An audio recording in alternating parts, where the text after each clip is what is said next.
새로 신경으로 지나고 변하면서 새로 기도를 시작합니다.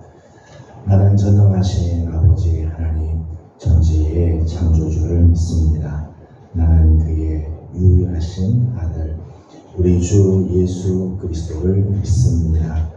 그는 성령으로 잉태되어 동정녀 마리아에게서 나시고 본디오 빌라도에게 고난을 받아 십자가에 못 박혀 죽으시고 장사된 지 사흘 만에 죽은 자 가운데서 다시 살아나셨으며 하늘에 오르시어 전능하신 아버지 하나님 우편에 앉아 계시다가 거기로부터 살아있는 자와 죽은 자를 심판하러 오십니다. 나는 성령을 믿으며 거룩한 공교회와 성도의 교제와 죄를 용서받는 것과 몸의 부활과 영생을 믿습니다. 아멘. 찬송가 183장 부르겠습니다.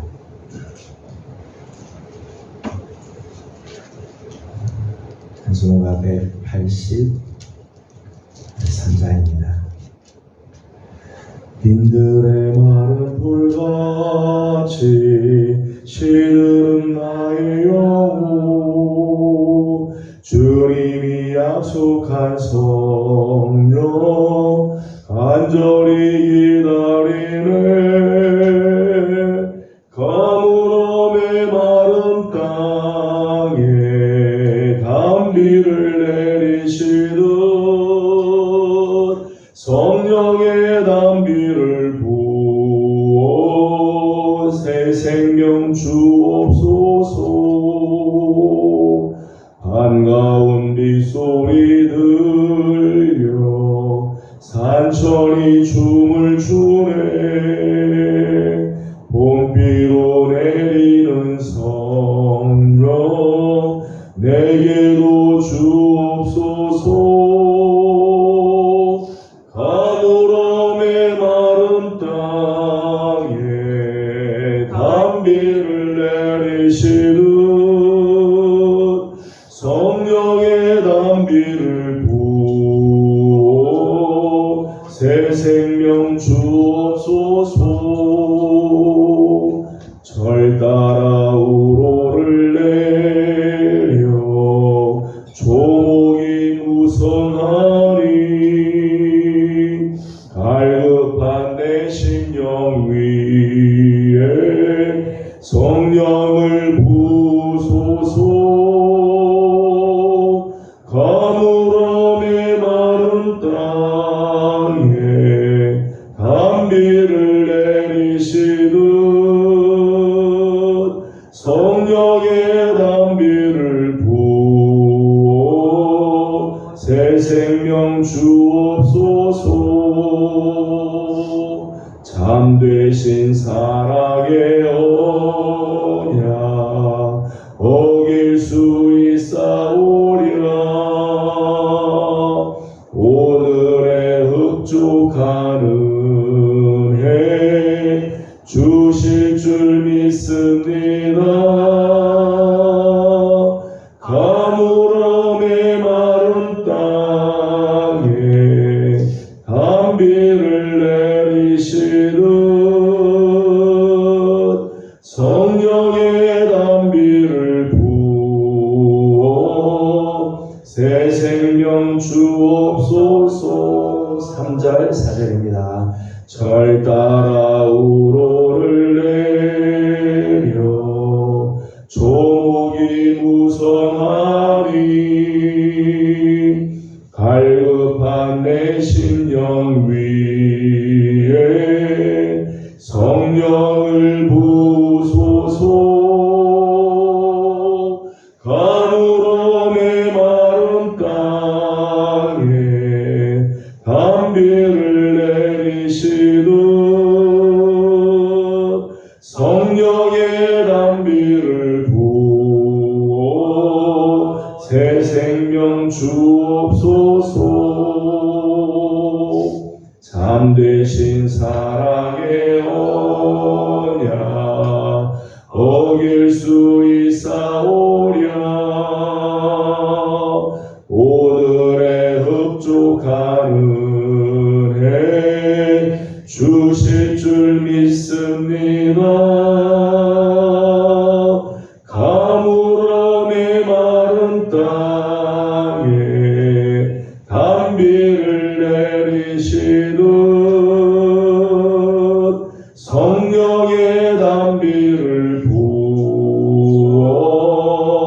새 생명 주옵소서.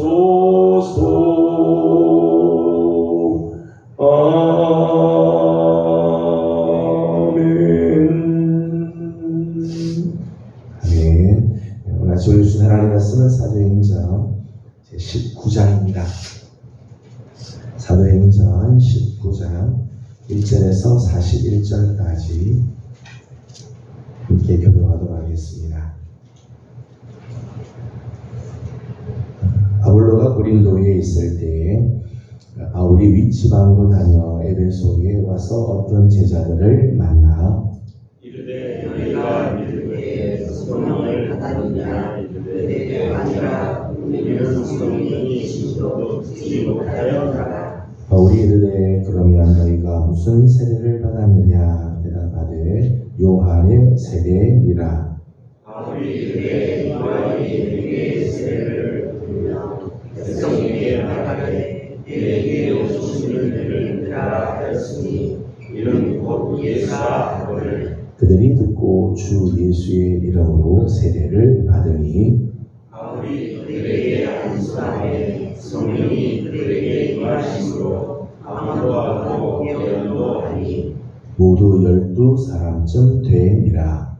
바울이 땅에 들어가 10달 동안 담대히 하나님 나라에 관하여 강론하며 권면하되 어떤 사람들은 마음이 굳어 순종하지 않고 우리 앞에서 이 도를 비방하거늘 바울이 그들을 떠나 제자들을 따로 세우고 두란노 서원에서 날마다 강론하니라.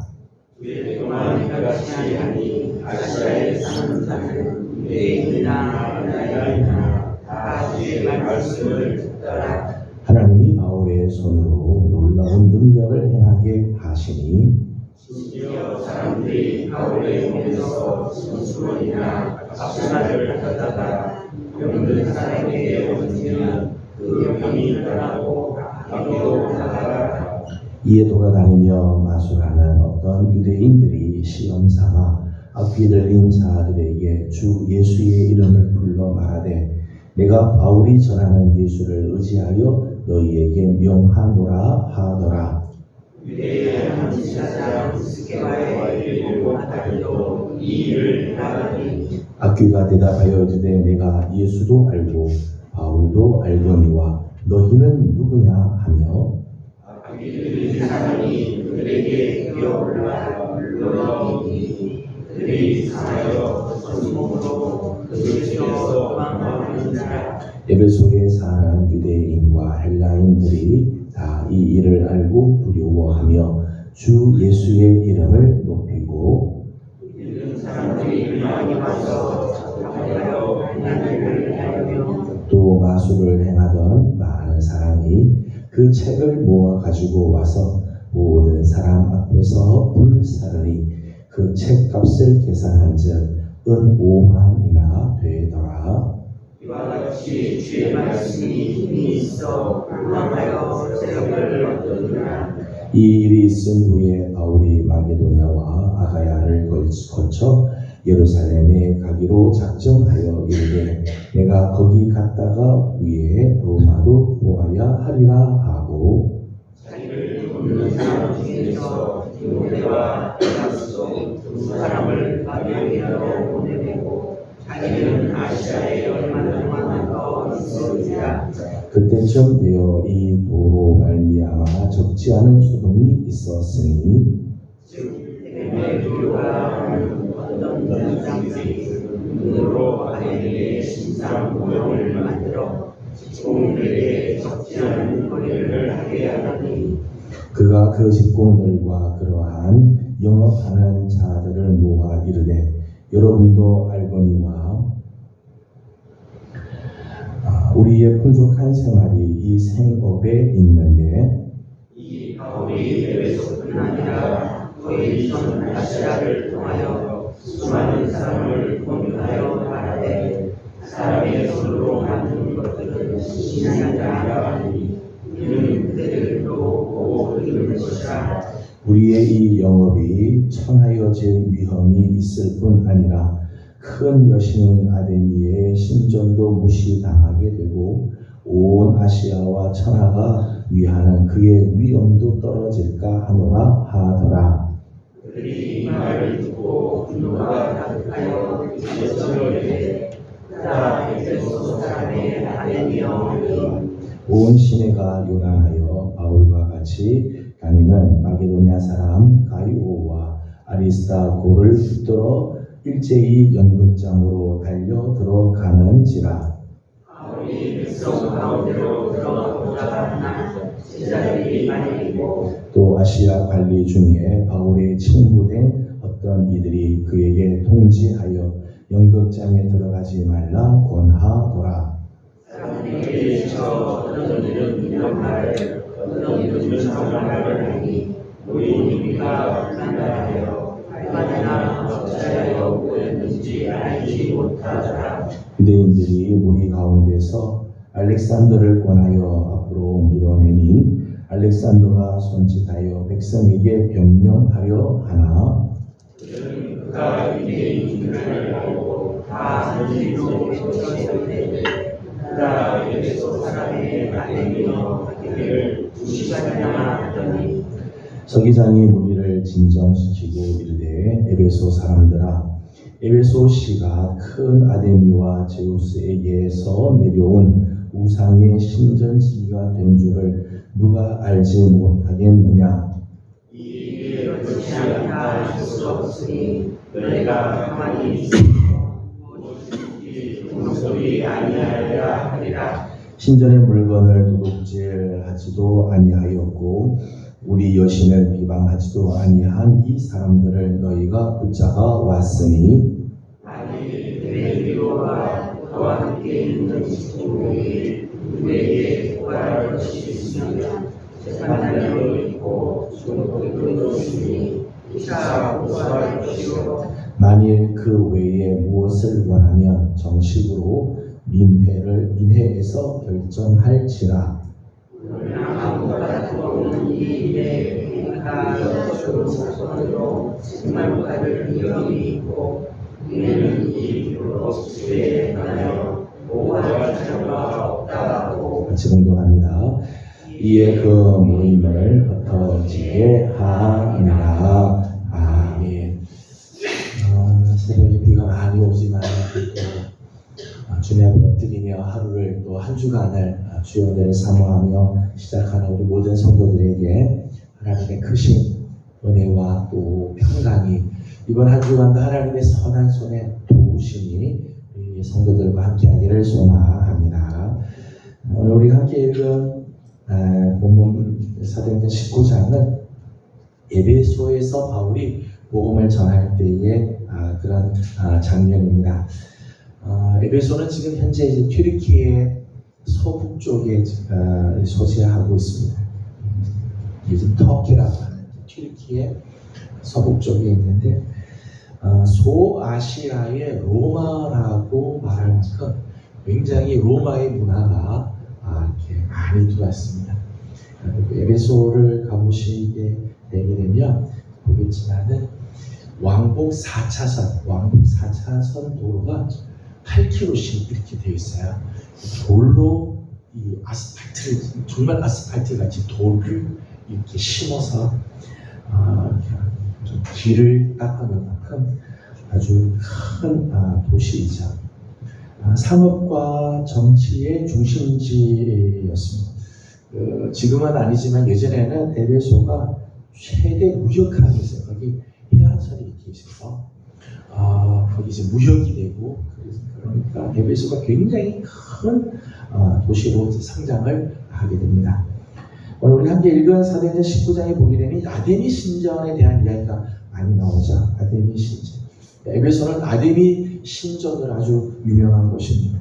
아데미는 다산을 상징하는 어머니 신이에요. 모신인데 가슴에 젖이 굉장히 많이 있죠. 많이 이렇게. 그런 우상입니다. 다산을 상징하고 풍요를 보장하는 그런 신이죠. 근데 이 신전 크기가요. 가로 120m, 세로 60m 신전을 지었어요. 그래서 고대 세계에서는요.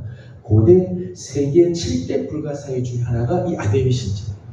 당시 이 에베소가 어마어마한 그런 신전을 이렇게 진 거죠. 또 오늘 본문을 보게 되면 이 아데미 신전과 관련돼서 장사를 하고 돈을 벌고 상업행위를 하는 많은 사람들이 이 에베소에 있었다는 거죠.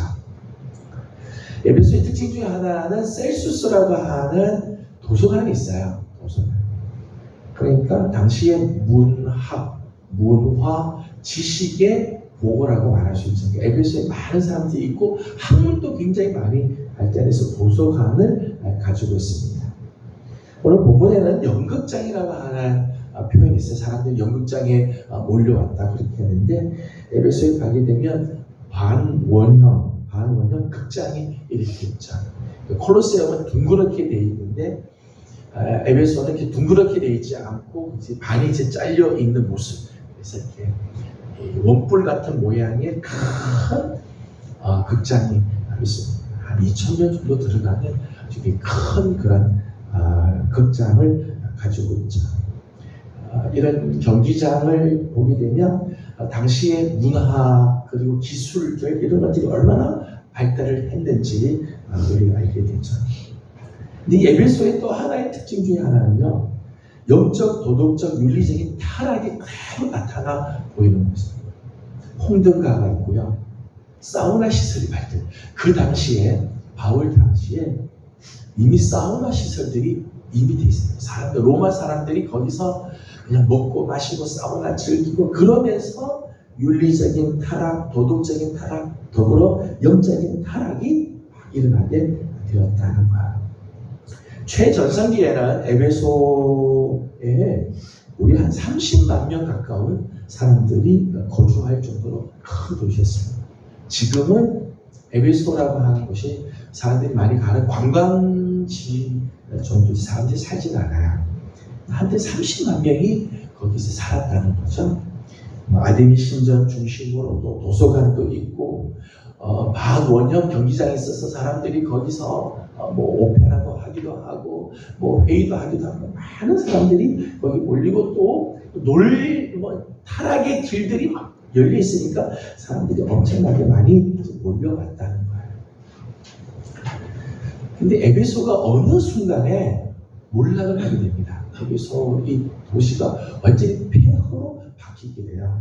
폐허로 바뀌게 된 이유가 뭔가 하면 아까 말씀을 드린 것처럼 에베소는 항만이었습니다. 이 바다 해안선을 끼고 있어서 배들이 들어와서 무역을 하고 그러는데 언제부턴가 이 해안선이요 한 200m 쭉 물이 빠진 거예요. 200m. 하나님께서 바닷물을 빼시는 거죠. 바닷물을 빼셔서 한 200m 정도 바다 해안선이 밑으로 이제 저 안쪽으로 이제 나가게 된 거죠. 그리고 나니까 갯벌이 이제 올라오게 됐는데 한 200m 되는 그 갯벌이 쭉 넓게 이제 퍼져 있게 됐습니다. 거기에 말라리아 모기가 들어오기 시작합니다. 모기 서식지가 된 거죠. 그러니까 그 바닷물이 빠지고 난 해안가에 말라리아 모기가 번창하기 시작하고 그 말라리아 모기로 인해서 에베소 사람들이 죽어가기 시작합니다. 사람들이 거기 살 수가 없는 거죠. 다 에베소를 떠나기 시작합니다. 그래서 어느 순간 에베소 도시가 폐허가 되고 몰락이 되었다는 거예요. 제가 에베소에 갔을 때 이제 그런 이야기를 들으면서 하나님의 심판이 참 무섭다. 하나님께서 이 당시에 에베소는 정말 아까 말씀드린 것처럼 소아시아 로마라고 이야기하고 모든 문화와 그리고 지식이 중심지, 상업의 중심지, 정치의 중심지, 환락과 쾌락으로 가득한 곳인데 하나님이 한번 심판하려고 하니까 굉장히 간단하게 바닷물을 쫙 빼고 나니까 모기가 들어오고 모기 때문에 한 도시가 완전히 몰락을 하게 하는 하나님의 참 무서운 심판의 모습을 보게 됐습니다. 정말 그렇습니다. 하나님께서 작정하시고 심판하시면은 인간이 감당할 수 없는 이런 일들이 일어나게 되는 거죠. 에베소를 보면 이런 두려운 마음들을 가지게 되었습니다. 오늘 본문을 보게 되면 바울이 이 에베소에서 당시 이제 바울이 갔을 때만 하더라도 에베소는 한참 전성기를 이루고 있을 때이죠. 오늘 10절에 있는 말씀을 보게 되면 바울이 이 에베소에서 2해 동안 머물게 됩니다. 2년 동안 에베소에 머물면서 특별히 두란노 서원에서 복음을 전하고 또 거기를 중심으로 교회를 세우게 되어집니다. 1절 말씀을 같이 읽어보도록 하겠습니다. 1절입니다. 시작. 아볼로가 고린도에 있을 때에 바울이 윗지방으로 다녀 에베소에 와서 어떤 제자들을 만나 아멘. 1절 말씀 보게 되면 바울이 에베소에 왔더니 어떤 제자들이 있었다는 거예요. 에베소에서 만난 제자들이 있었습니다. 이 제자들은 이미 예수님을 알고 예수 그리스도를 알고 믿으며 예수님의 제자로 살던 사람들이었죠. 그래서 제자들을 만났다 그렇게 했습니다. 바울이 에베소에 가보니까 이미 제자들이 있더라는 거예요. 예수를 믿던 사람들이 있었습니다. 근데 문제는 2절입니다. 2절 말씀을 같이 보겠습니다. 시작. 이르되 너희가 믿을 때에 성령을 받았느냐? 이르되 아니라 우리는 성령이 계심도 듣지 못하였노라. 아멘. 예수를 믿기는 하고 제자는 되었지만 문제는 성령을 받지 못했다는 거예요. 성령이 계심조차도 알지 못하는 상태에 있었다는 거죠. 이 성경학자들이 이제 난제가 여기 있어요. 성령의 역사 없이는 우린 예수님을 주로 고백할 수가 없죠. 고린도전서 12장 3절 말씀 보게 되면 성령으로 아니하고는 누구든지 예수를 주라 할 수 없는 일. 성령의 역사가 없이는 우리는 예수님을 주님이라고 고백을 할 수가 없어요. 성령께서 우리 안에서 가르쳐 주시고 말씀해 주셔야 우리는 예수 그리스도를 믿게 되는 거죠. 예수 그리스도를 우리가 믿게 되었을 때 이미 성령께서 우리 안에 내주해 계시고 히브리서 13장 말씀 보게 되면 우리 안에 거하시는 성령께서는 떠나지 않으신다고 그랬는데 우리를 버리지도 않으시고 떠나지도 않는다고 했는데 어떻게 예수님을 믿고 제자가 된 사람들이 성령을 알지 못할까? 성령을 모르고 어떻게 예수를 믿을 수 있을까 하는 어려운 난제가 있게 됩니다. 근데 또 본문에서 성령을 받는다, 성령을 받았다라고 하는 말씀은 예수 그리스도를 믿는, 예수님을 믿는 단계를 넘어서 성령으로 충만한 단계를 의미한다는 거예요. 성령의 기름 부으심을 받는 단계를 의미하는 거죠. 예수를 믿기는 하지만 성령으로 기름 부으심을 받지 못한 상태에 있다는 거예요. 에베소에서 만난 제자들은 예수를 믿기는 하지만 예수를 믿어서 제자가 됐다고 하지만은 성령으로 충만하지 못한 상태. 성령께서 사로잡으시고 성령의 기름 부으심을 허락해 주시는 단계까지 가지 못한 상태라는 거죠. 예수 그리스도를 믿는다는 것은요, 구원과 관계가 있어요. 예수 그리스도를 믿음으로 우리는 구원에 이르게 되죠. 하나님의 자녀가 되고 의롭다 하심을 받게 돼요. 근데 성령을 받는다는 것은 능력과 관계가 있습니다. 예수를 믿는 것은 구원과 관계가 된 사건이라면 성령을 받는 것은 능력과 관계가 있다. 사명을 감당하고 맡겨주신 사역을 감당하는, 맡겨주신 귀한 사역을 통해서 교회를 온전히 세우고 봉사의 일을 감당하게 하기 위해서 성령께서 우리에게 기름 부어주시는 은혜를 주신다는 거죠. 저희가 수요일날 성령 하나님에 대한 말씀을 나누고 있습니다. 성령께서 은사를 주실 때 은사를 주실 목적이 있다고 했습니다. 구원을 주시기 위해서 은사를 주시는 게 아니라 교회를 세우기 위해서, 오늘 우리의 신앙을 온전하게 세우기 위해서, 봉사일을 감당하고 하나님께서 주신 사명을 감당하기 위해서 은사를 주신다고 말씀을 나누었습니다. 오늘 본문에 성령을 받았느냐라고 할 때 이 의미는 이런 의미라는 거예요. 우리가 예수님을 믿는 것은 우리가 한 번의 사건으로 족하죠. 예수님은 한 번 믿는 사건으로 우리는 구원이 우리에게 임하고 우리 그 구원은 취소가 되지 않죠. 성령을 받고 충만한 삶은요, 반복적이어야 돼요. 어제 성령 충만했다고 오늘 우리가 그냥 있으면 안 되는 거죠. 성령 충만은 지속적으로 이어지도록 우리가 늘 기도해야 돼요. 그래서 에베소 말씀을 보게 되면 술 취하지 마라. 이는 방탕한 것이니 오직 너희는 성령으로 충만함을 받으라. 그렇게 돼요. 성령으로 충만함을 받으라. 성령으로 충만함을 받으라라고 하는 말은 계속해서 받아라 그런 뜻이에요. 계속해서. 어제도 충만하고 오늘도 충만하고 또 내일도 충만하고 매일매일 그 충만한 상태를 유지하며 나아가라 하는 그런 의미이죠. 오늘 우리 모두는 다 예수 그리스도를 믿는 하나님의 사람들입니다. 예수 그리스도를 믿고 제자가 된 사람들이죠. 오늘 우리 모두도 다 예수 믿고 제자가 된 사람들입니다. 그러나 우리가 예수님 믿고 제자가 되었다고 해서 우리 안에 늘 성령으로 충만하냐? 그렇지 않아요.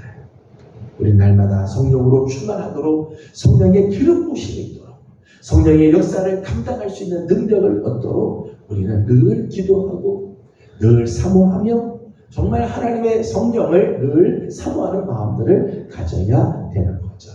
5절과 6절 말씀을 보게 되면 이렇게 말씀을 합니다. 5절과 6절을 같이 보겠습니다. 시작. 그들이 듣고 주 예수의 이름으로 세례를 받으니 바울이 그들에게 안수하며 성령이 그들에게 임하심으로 방언도 하고 예언도 하니 아멘. 6절 말씀 보게 되면 성령이 저들에게 임하자 저들이 방언하는 역사들이 일어나고 예언하는 일들도 감당하게 되죠. 능력 있는 그리스도인의 삶을 살게 되었다는 것입니다. 오늘 월요일 아침을 맞으면서 우리 사랑하는 우리 교회 식구들 오늘 하루뿐만 아니라 이번 한 주간 성령으로 충만하도록 기도하고 성령의 기름 부심이 있기를 사모하는 우리 성도들이 다 되기를 소망합니다. 예수님 믿는 것으로 끝나지 말고 예수님의 제자가 되었다 명찰 단 것으로 끝나는 것이 아니라 정말 예수님의 제자다운 삶을 살며 주신 사명을 감당할 수 있는 능히 감당할 수 있는 삶을 살기 위해 오늘 나의 삶을 통해 하나님이 기뻐하시는 역사들이 나타나며 가는 곳마다 하나님이 원하시는 거룩한 사명들이 이루어지는 삶을 살기 위해서 우리는 지속적으로 성령의 충만함을 받아야 하며 성령의 기름 부으심이 있어야 할 것입니다. 오늘 아침 하나님 앞에 간구하면서 매일매일 이번 한 주간 성령으로 충만하여서 성령의 기름 부으심이 있어서 주신 사명 잘 감당하고 능력 있는 그리스도인으로 살아가는 우리 예명의 성도들이 다 되기를 소망합니다. 기도하겠습니다. 거룩하신 우리 하나님 은혜와 사랑을 감사드립니다. 어제 거룩한 주일 주님께 나아가 예배하게 하여 주시고 오늘 월요일 아침 비록 비 많이 오는 아침이지만 새벽을 깨우며 주의 절로 달려 나오게 하여 주시니 감사드립니다. 주 앞에 오늘 엎드렸사오니 하나님 원하옵기는 오늘 우리 사랑하는 성도들 한 사람 한 사람 머리에 주의 성령으로 기름 부어 주시니 있게 하여 주시옵소서. 성령으로 인쳐주시고 성령으로 능력을 부어주시지 않으면 하나님 맡겨주신 사명 제대로 감당할 수가 없고 가는 곳마다 주의 영광을 드러낼 수가 없사오니 하나님 이번 한 주간 성령의 충만함을 허락하여 주옵시고 아침마다 성령으로 기름 부어 주셔서 하나님 기뻐하시는 사명 능히 감당하는 예명의 모든 성도들 되게 하여 주시옵소서. 에베소의 역사적인 사실들을 바라보면서 참 두려운 마음들이 있습니다. 하나님께서 한번 인류의 역사에 손을 대시며 사람들이 생각지도 못한 역사들이 일어나고 두려운 일들이 일어나게 되는데 늘 하나님 앞에 겸손하게 하여 주시고 하나님을 두려워할 줄 아는 귀한 마음들이 하나님 이 땅에도 있게 하여 주시옵소서. 오늘 아침도 간구하는 기도들이 있습니다. 특별히 교회를 위하여 간구하고 기도하오니 하나님 여름 성경학교를 준비하는 부서들, 여름 수련을 준비하는 부서들마다 은혜를 더하시고 다음 세대들이 믿음으로 굳건히 서는 아름다운 역사들이 있게 하여 주시옵소서. 오늘도 간구하는 기도의 제목들이 있습니다. 간구하는 기도들마다 응답하시고 은혜로 함께하여 주시기를 원하옵고 예수님의 이름으로 기도드리옵나이다. 아멘. 하늘에 계신 우리 아버지의 이름을 거룩하게 하시며 아버지의 나라가 오게 하시며 아버지의 뜻이 하늘에서와 같이 땅에서도 이루어지게 하소서. 오늘 우리에게 일용할 양식을 주시고 우리가 우리에게 잘못한 사람을 용서하여 준 것 같이 우리 죄를 용서하여 주시고 우리를 시험에 빠지지 않게 하시고 악에서 구하소서. 나라와 권능과 영광이 영원히 아버지의 것입니다. 아멘. 주신 말씀을 기억하면서 우리 계속해서 기도하도록 합니다. 오늘은 교회를 위해서 기도하는 날입니다. 우리 교회 안에 정말 성령의 충만함이, 성령의 기름 부심이 있어 그리고 모든 성도들이 정말 예수를 믿는 데서 끝나지 않고 능력 있는 그리스도의 제자로서 살아가는 삶이 될 수 있도록 우리 함께 기도하고, 계속해서 여러 사역 행사들을 진행하는 교회 학교를 위해서도 기도해 주시기 바랍니다. 새 성전을 준비하는 교회를 위해서도 기도하고, 부족한 종을 위해서도 기도해 주시고, 또 주신 사명 잘 감당할 수 있도록 기도해 주시기 바랍니다. 함께 기도하고 개인적인 기도 제목들 주님께 올려드리고 돌아가도록 합니다. 기도하겠습니다. 거룩하시고 자비로우신 우리 하나님, 은혜와 사랑을 감사드립니다. 오늘 아침도 사랑하는 성도들을 주님적으로 보시고